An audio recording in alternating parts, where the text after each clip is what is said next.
In today's video, I'll show you how to upload a PDF into Canva so you can redesign or enhance your documents with ease.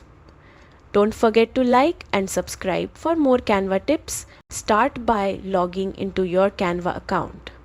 On the home page, look for the Uploads tab on the sidebar and click on it.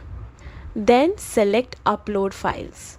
Navigate to the PDF you want to bring into Canva and select it. Depending on your file size and internet speed, it may take a few seconds to upload. Once the PDF is uploaded, it will appear in your Uploads folder. From there, simply drag and drop it into your project or start a new one. Canva allows you to add text, images, and other design elements right onto your PDF, giving it a fresh, professional look. And that's it.